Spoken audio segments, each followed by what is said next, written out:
Saudara-saudari, marilah kita mendengarkan renungan dengan judul Akulah Pintu, yang berdasarkan pada Injil Yohanes bab 10 ayat 9.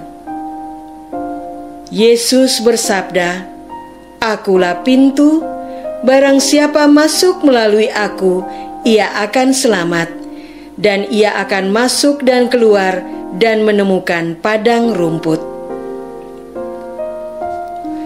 Dalam nama Bapa dan Putra dan Roh Kudus. Amin. Saudara-saudari terkasih dalam nama Tuhan Yesus Kristus. Pada suatu ketika, Yesus mengajar kepada para murid-Nya tentang siapakah dirinya.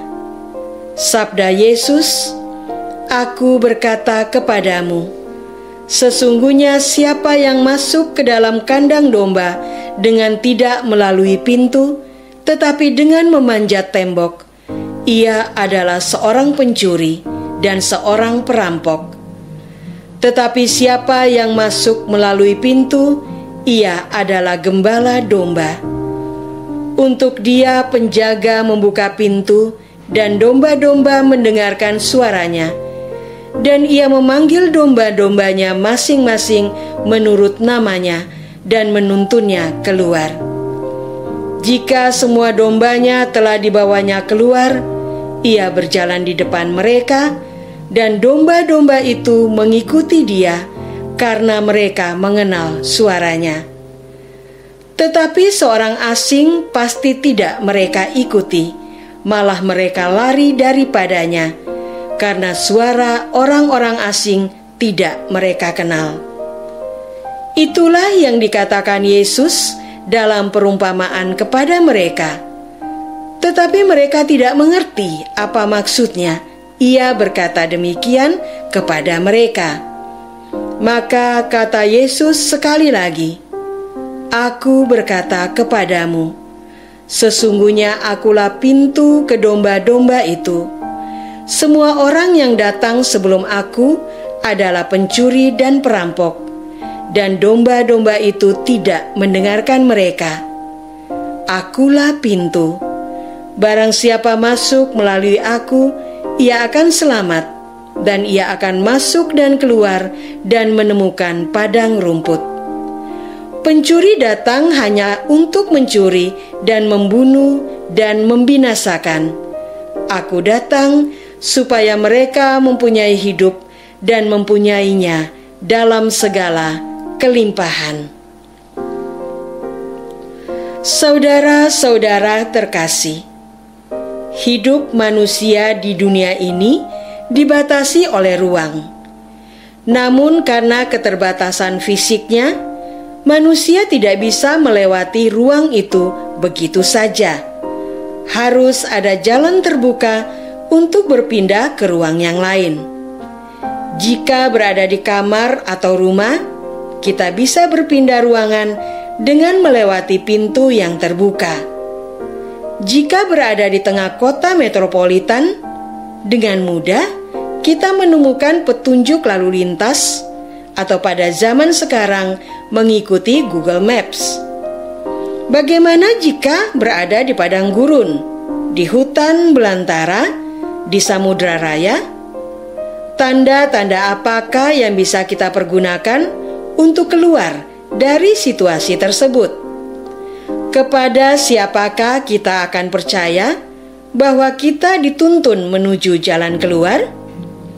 Banyak persimpangan yang bisa menyesatkan dari tujuan utama kita. Banyak orang yang dengan sengaja menunjukkan jalan yang menjauh dan berputar. Kita harus menemukan pintu yang benar. Saudara-saudara terkasih, sebagai murid Yesus, tentu saja Yesuslah yang menjadi pintu iman kita menuju keselamatan.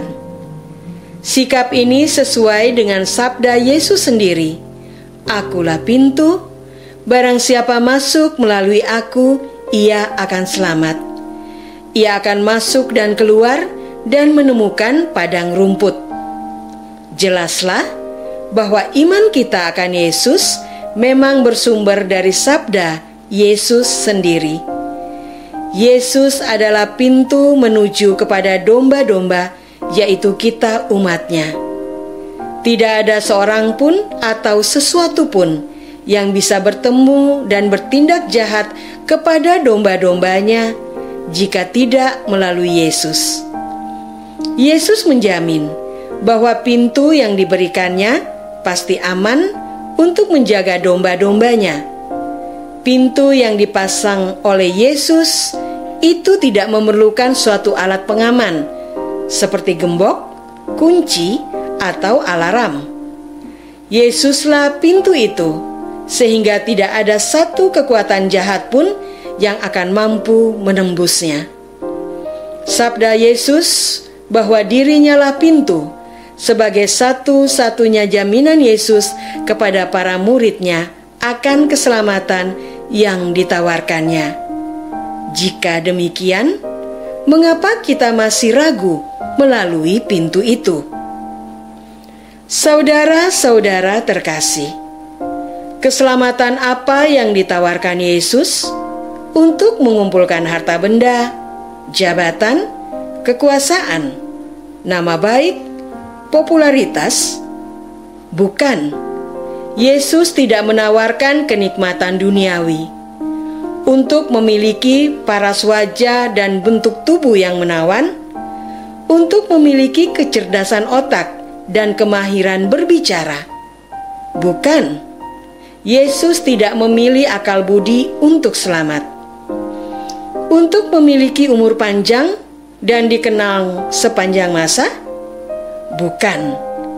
Banyak orang kudus wafat ketika masih muda usianya. Orang lain dinyatakan kudus justru karena mereka mengalami penderitaan. Apakah keselamatan tersebut menjadikan suasana gembira, percaya diri, bersemangat?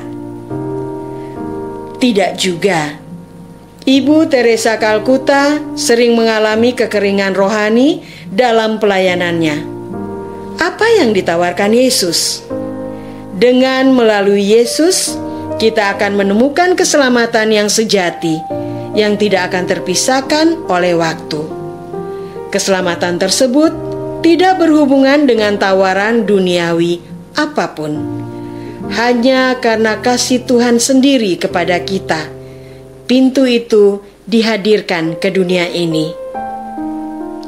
Masihkah kita mencari pintu-pintu lain untuk dilalui? Padahal kita tidak pernah tahu kemana langkah kita selanjutnya jika melalui pintu yang lain itu. Apakah kita sudah mengenal Yesus? Apakah kita sudah melalui pintu keselamatan abadi?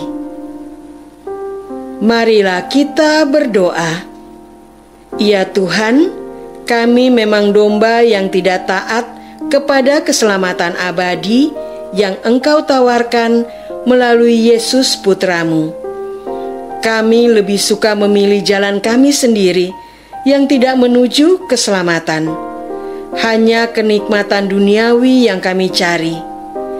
Bukakan pintu keselamatan abadi, yaitu Yesus Putra-Mu, untuk kami lalui.